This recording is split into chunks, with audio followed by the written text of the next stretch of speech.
जड़त्व। इनर्शिया यानी जड़त्व होता क्या है, पहले इस चीज को समझो। देखो, अगर कोई चीज क्या है कि रुकी हुई है, क्या है कोई चीज रुकी हुई है, तो वो क्या होगी कि वो, अगर आप जैसे कोई चीज रुकी हुई है और आपने क्या करा कि इसको धक्का दे रहे हैं, आप क्या कर रहे हैं, इसको धक्का दे रहे हैं, तो ये चीज क्या करेगी, अपोजिट फोर्स लगाएगी इस पर। क्या करेगी, अपोजिट फोर्स लगाएगी। यानी कि अगर कोई चीज रुकी हुई है तो वो ये चाहती है कि वो रुकी हुई रहे, वो क्या चाहती है कि वो रुकी हुई रहे। अगर कोई चीज चल रही है तो वो चीज यही चाहेगी कि वो चलती रहे। क्या चीज रहे वो। और जैसे ही आपने उसके विरुद्ध कोई काम कर दिया, कहने का मतलब कि जैसे यहाँ पर ये चीज थी, एक बॉक्स है, ये बॉक्स रुका हुआ है एकदम, ठीक, और ये क्या चाहता है कि ये रुका हुआ रहे, नहीं रुका हुआ रहे। अब आप सोचिए कि हम इसमें फोर्स लगा दें, हल्का सा, क्या लगा दें, फोर्स लगा के इसको हम धक्का दे। इंद्रेश ने क्या किया, इसको फोर्स लगाया और धक्का देना स्टार्ट कर दिया उसने।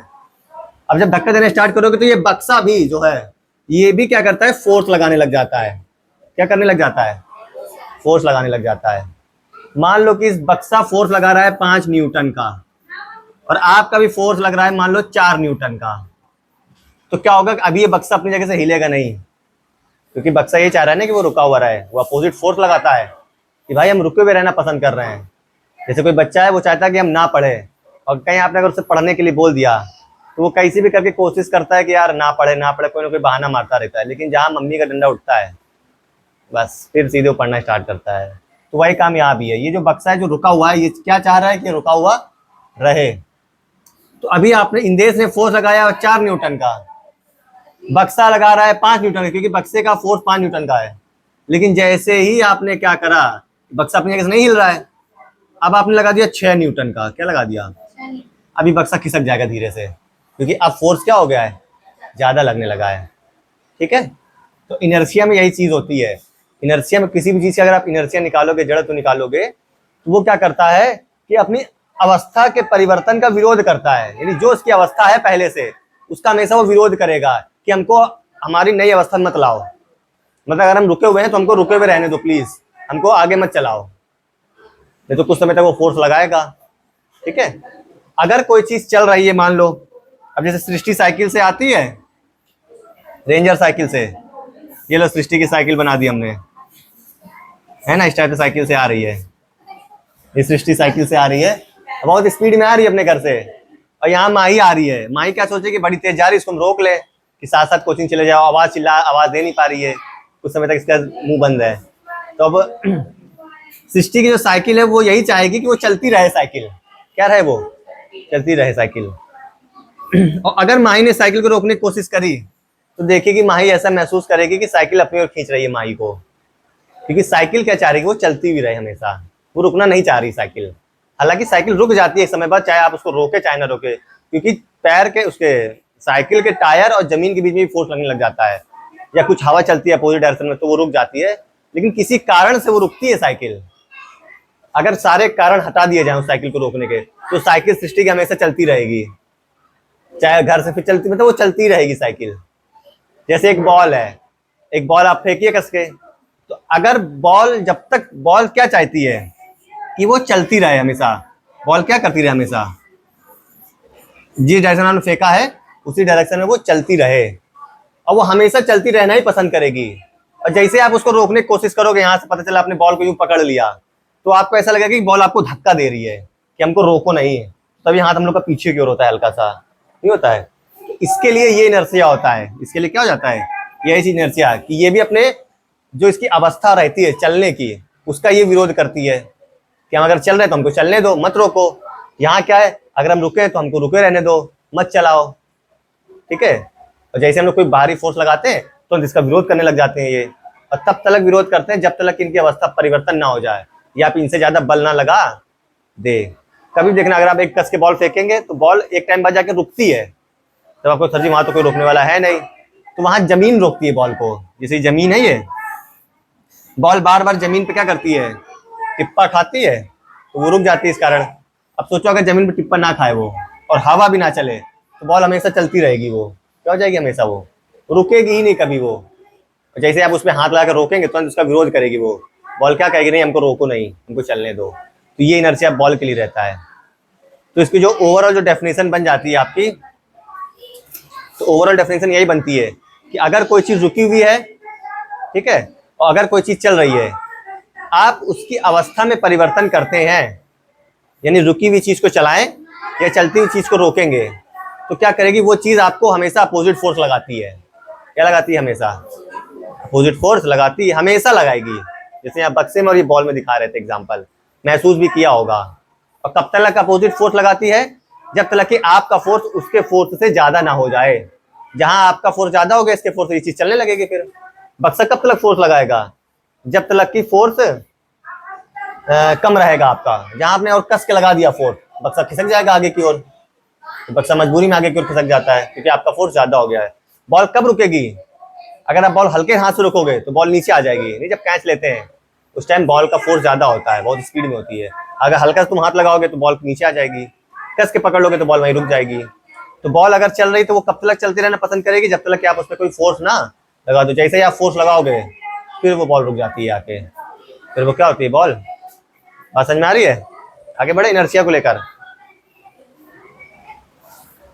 अब इसमें जब तक बात समझ रहे हैं तब तक के लिए बोलते रहना कि सर एक और एग्जांपल दे दीजिए, एक और एग्जांपल दे दीजिए। इनर्शिया समझना बहुत जरूरी हो जाता है। ये नहीं सोचना कि भाई डेफिनेशन लिखा है कर लेंगे, महसूस करना बहुत जरूरी हो जाता है, खास तौर से फिजिक्स में। ठीक है, अब जो इनर्शिया होता है, इनर्शिया को हम आई लिख दे रहे हैं। क्या लिख दे रहे हैं? आई। ये जो इनर्शिया होता है इसको हम पहले इंग्लिश में लिख दे रहे हैं। ये पूरा पूरा डिपेंड होता है, डिपेंड होने का साइन होता है ना, अनुक्रमानुपाती होता है, प्रोपोर्शनल टू होता है द्रव्यमान के। द्रव्यमान मास किसके हो जाएगा? ये मास के। कैसे? कोई चीज अगर मान लो कोई, जैसे अब ये जो बक्सा था, अगर ये खूब भारी है तो इसका इनर्शिया ज्यादा होगा। क्या होगा इसका इनर्शिया? क्योंकि इनर्शिया क्या करता है?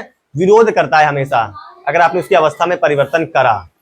ठीक है, अब अगर यही बक्से की हम बात करें, ये बक्सा है 10 किलो का, कितने का है? तो ये बहुत भारी हो जाएगा, यानी बहुत ज्यादा एकदम अब रखा हुआ है उसी जगह पर ये।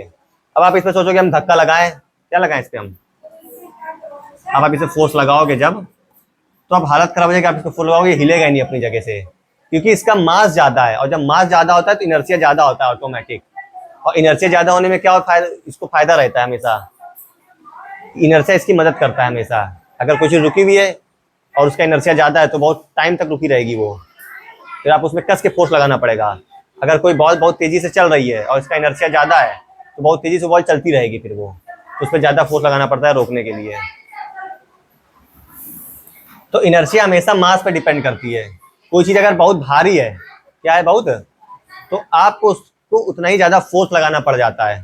क्या लगाना पड़ जाता है? उतनी ज्यादा आपकी हालत खराब हो जाती है उसको चेंजिंग करने में, उसकी अवस्था परिवर्तन में। इसका आप मान लो 10 किलो है, आपने फोर्स लगाया इस पर तो ज्यादा बल लगेगा। अब अगर यही वेट हम 20 किलो का कर दें, इंदेश को बोल देंगे लो इंदेश 50 किलो की बोरी उसको खिसकाओ, इंदेश और ज्यादा फोर्स लगाएगा उस पर। क्या करेगा? और ज्यादा फोर्स लगाएगा इस पर, क्योंकि इसका इनर्शिया ज्यादा हो गया है। अब 50 किलो का मास है ना, ये क्या है इसका? ये मास है। अब इसका इनर्शिया ज्यादा हो गया है, तो इनर्शिया ज्यादा तो फिर फोर्स ज्यादा लगाएगा उसको चेंजिंग करने के लिए, उसकी अवस्था में खिसकाने के लिए। अगर हम इसको 100 kg कर दें, क्या कर दें, तो जैसे हम इसको 100 kg करते हैं मास को, तो इनर्शिया ज्यादा होता है। और जब इनर्शिया ज्यादा होता है तो और ताकत लगानी पड़ जाती है इसको खिसकाने के लिए। ठीक है, ये था इनर्शिया और मास को लेकर। इसको था ये, इसकी डेफिनेशन किताब में मिल जाएगी। ये बात समझ रहे हो ना, इनर्शिया मास को लेकर। कई बार हम लोग इसका जो नॉर्मल एग्जांपल देखते हैं अपने आसपास देख लेते हैं। कभी आप साइकिल दुकान जाइए, आप शुरू में देखेंगे साइकिल बड़ी, कभी कभी साइकिल बहुत टाइट चलती है, तरह तरह की उसमें आवाज़ निकलती रहती है, साइकिल गीत गाती रहती है अलग अलग तरीके से, बहुत टाइट चलने लग जाती है साइकिल। इसका मतलब ये हो जाता है कि अब साइकिल में हो ये जा रहा है, उसका इनर्शिया ज़्यादा हो जाता है साइकिल में, मतलब वो साइकिल एकदम टाइट चलने लग जाती है। वो अब वो साइकिल ये चाहती है कि हम रुक जाएं। जब वो टाइट चलती है ना साइकिल, तो वो यही पसंद करती है कि हम साइकिल रुक। अब साइकिल को अंदर यही पसंद आ जाती है कि वो रुकने लगे साइकिल, यही सोचती है साइकिल भी। सोचती नहीं है लेकिन उसके अंदर ये व्यवहार हो जाता है, साइकिल बहुत टाइट चलने लग जाती है। हम लोग उसमें लगा देते हैं ग्रीस को, ग्रीस या ऑयल कर देते हैं तो साइकिल तेज चलने लग जाती है उसी में, तो तब इनर्शिया कम कर दिया जाता है।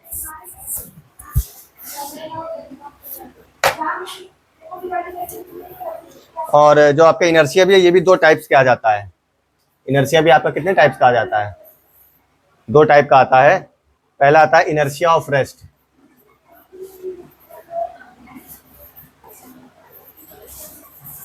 इनर्शिया ऑफ रेस्ट, और सेकंड आता है आपका इनर्शिया ऑफ मोशन। ठीक है,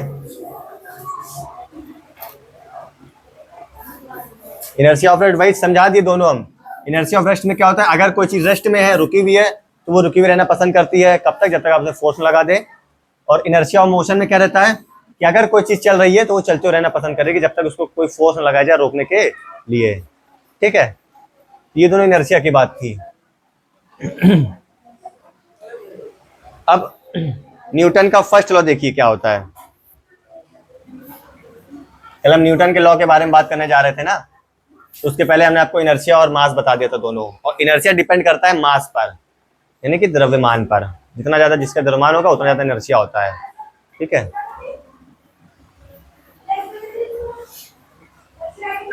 फर्स्ट लॉ जैसे क्या होता है,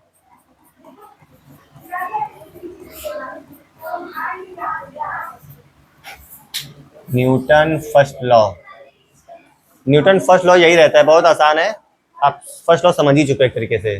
न्यूटन फर्स्ट लॉ सिंपल सा सिंपल यही होता है कि अगर कोई चीज चल रही है तो वो हमेशा चल रही है तो वो चलते हुए रहना पसंद करती है, और अगर कोई चीज रुकी हुई है तो वो क्या करती है? रुके हुए रहना पसंद करती है। यही न्यूटन का फर्स्ट लॉ होता है। ठीक है, यही क्या होता है न्यूटन का फर्स्ट लॉ। और अगर कोई चीज रुकी हुई हो तो कब तक रुकी रहती है वो? जब तक कि आप उसमें फोर्स ना लगा दें। और अगर कोई चीज चल रही है तो वो कब तक चलते रहना पसंद करेगी? जब तक उस पर कोई फोर्स ना लगा दिया जाए।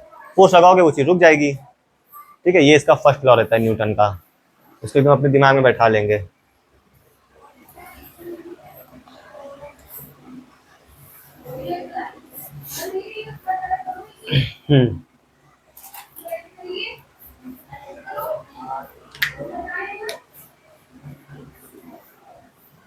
और देखिए इस पर न्यूमेरिकल भी सवाल में मिलेंगे, F equal to M into a पर काफी सारे क्या मिल जाएंगे।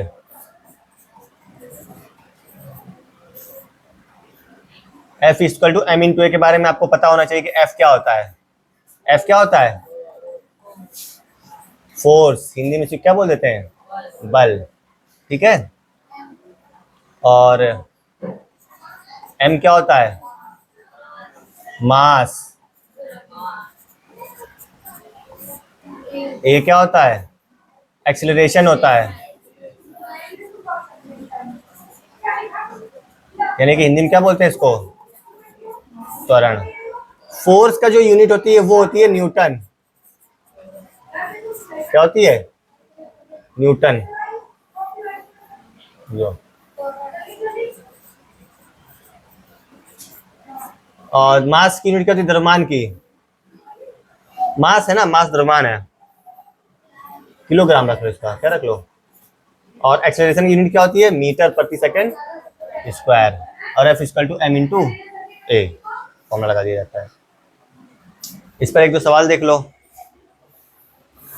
लिखा हुआ है कि 5 केजी द्रव्यमान का एक पत्थर,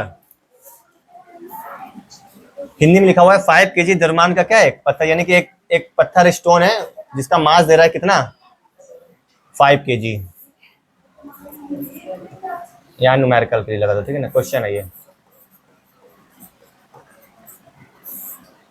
जहां पर m इक्वल टू दे रहा है 5 केजी।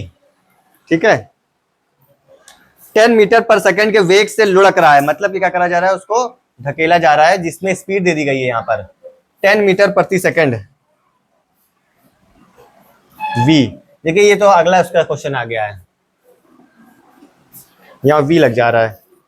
कोई सिंपल क्वेश्चन उठा लीजिए जो f equal to M into a पर हो, ये वाला देख लीजिए। नहीं तो यहाँ पर दूसरा फॉर्मूला लग जा रहा है ना, फिर दिक्कत होगी। एग्जाम्पल 2 है, लिखा हुआ है 2 किलोग्राम यानी 2 किग्रा द्रव्यमान की एक गेंद। एक कोई गेंद है जिसका मास दे रहा है 2 किलोग्राम। ठीक है। गेंद में 8 मीटर प्रति सेकंड स्क्वायर का त्वरण, त्वरण मतलब क्या होता है, एक्सीलरेशन। 8 मीटर प्रति सेकंड स्क्वायर मतलब कोई गेंद है, भाई क्रिकेट खेलते हो, गेंद का अपना एक वेट होता होगा 2 किलो का, अरे 2 किलो बहुत ज्यादा हो रहा है ना, फुटबॉल मान लो ऐसे कुछ भी, और जब उस गेंद को हम लोग स्पीड देते हैं तो वही तो होता है ना एक्सीलरेशन, उसकी स्पीड चेंजिंग कर दी, तो वो हो जाएगा आपका 8 मीटर पर सेकंड स्क्वायर। तो कितने बल की आवश्यकता पड़ेगी, कितना फोर्स लगाना पड़ेगा, मतलब कि कोई गेंद है 2 किलोग्राम की, आपको उसमें क्या कर देना, स्पीड भर देनी है जिसमें 8 मीटर पर सेकंड स्क्वायर की, उसकी स्पीड में चेंजिंग कर देनी है, तो उसमें कितना फोर्स लगाना पड़ेगा। मेरे हाथ में एक किताब है, इसका वेट 2 kg है, हमने अभी ये रुकी हुई है, हमने इसको कस के फेंका तो इसकी स्पीड में चेंजिंग हो गई ना, रुकी हुई से चलने लगी, तो उसकी स्पीड में जो चेंजिंग आई है वो आई है 8 मीटर पर सेकंड स्क्वायर की। तो फोर्स कितना लग गया, फोर्स लग रहा है ना फेंकने पर भी, तो उस फोर्स निकालना है आपको। तो देखिए तीनों वैल्यू दिख रही है यहाँ पर, F = m × a पर लगा देंगे फॉर्मूला। तो F की वैल्यू निकालना आसान है, M की कितना हो जाएगा 2, A कितना हो जाएगा 8, तो आ जाएगा इसका 16, N लिख देना सिंपल, आप पूरा पूरा मत लिखना हिंदी में न्यूटन, इंग्लिश वाले भी 16 न्यूटन लिख देंगे, इंग्लिश में भी हिंदी वाले भी लिख देंगे सेम ऐसी चीज, N लिख देंगे, आपका काम बन जाएगा। और एक चीज और देख लीजिए,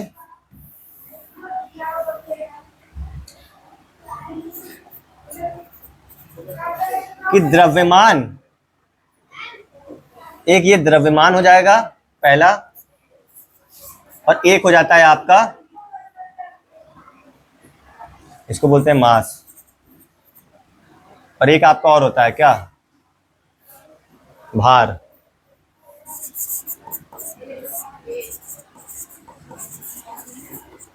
दोनों क्या होता है, कभी कभी हम आपको दोनों चीजें सेम बताते हैं, लेकिन एक्चुअली में साइंस की लैंग्वेज में दोनों चीजें थोड़ा सा डिफरेंस है इनमें, इसमें क्या होता है थोड़ा सा डिफरेंस है। मास क्या होता है, जैसे कि आप सपोज करिए ये आपके सामने एक रॉड है, क्या है कि ये, अब इस रॉड में ढेर सारे छोटे छोटे पार्टिकल्स होते हैं, क्या होते हैं, पार्टिकल्स। जब आप इसको तोड़ेंगे ना तो छोटे छोटे टुकड़ों में बढ़, जैसे पजल होता है, पजल पजल बनाते रहे वो सही रहेगा ज्यादा। अब किसी ने अगर पजल नहीं देखा है तो वो पजल खरीद के देखे जाकर, ऐसे ही कुछ पजल होता है लाल नीले पीले रहते हैं, तो उस पजल में जो हर एक वो होता है ना, जो एरिया रहता है छोटा छोटा चौकोर में, वो मान लेंगे कि वो उसके पार्टिकल्स है सब। अब इसमें कितने पार्टिकल्स हैं, 1 2 3 4 5 6 7 8 9 10 11 12 13 14 और ये, यानी इसमें 15 छोटे छोटे टुकड़े हैं, यानी जब आप इसको तोड़ेंगे तो ये 15 टुकड़ों में टूट जाएगा, तो इसीलिए इसका मास कह दिया जाएगा, वो हो जाएगा 15, क्या हो जाएगा, इसका मास कितना है 15, ये मास को लेके था। इसी चीज को हमने यहां उठा के रखा वापस, और सेम इसके अंदर 15 बॉक्स बना दिए हमने।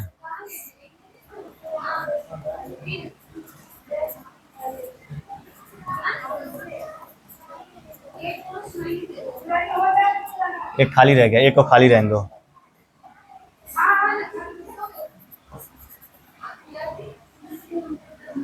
ठीक है, खत्म। इसमें भी ठीक 15 आपके हो जाएंगे टुकड़े छोटे छोटे। तो देखिए अगर हम यहाँ पे वेट, जैसे ये अपना एक अलग चीज थी मास, ठीक है,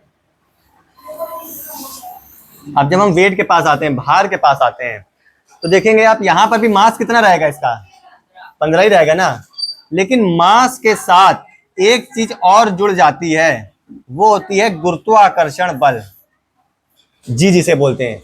इसको आगे चैप्टर में बताया जाएगा कि जी क्या होता है। जी को बोलते हैं गुरुत्वाकर्षण, यानी ग्रेविटेशनल फोर्स। ये हर जगह अलग अलग होता है। देखो मास की खासियत ये होती है कि ये सब जगह सेम होता है। अभी चौकोर डब्बे को चाहे यहां रखो, चाहे आप कहीं भी रखो, चाहे आप पृथ्वी के ऊपर रखो, उसका मास 15 ही रहने वाला है, कोई चेंजिंग नहीं होती है। लेकिन जी की वैल्यू,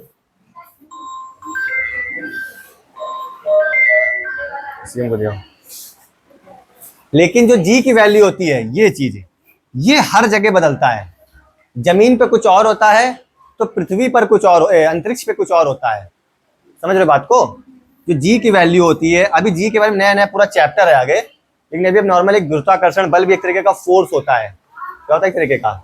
ये पेन जो ऊपर से नीचे आता है ना, ये इसी बल के कारण आता है, जी के कारण। ठीक है, तो जी की वैल्यू जमीन पे कुछ और होती है, अंतरिक्ष पे कुछ और होती है, तो जी की वैल्यू बदलती रहती है। तो अब तो जब मास के साथ गुरुत्वाकर्षण बल जुड़ जाता है, चाहे वो मास किसी भी चीज का हो, चाहे वो मास इसका क्यों ना हो, इसका मास 15 है ना, तो जब भी मास के साथ गुरुत्वाकर्षण बल जुड़ जाता है तो वो हो जाता है आपका वेट। क्या कहलाता है आपका वो? तो वो आपका वेट कहलाता है।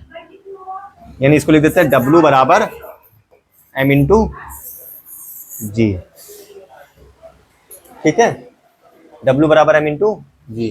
बस इसमें बहुत फायदा रहता है भाई। यहाँ तो सिंपल मास 15 है, कोई दिक्कत नहीं है, समझ में आता है, द्रव्यमान 15 है, काउंटिंग कर ली जाएगी उसकी।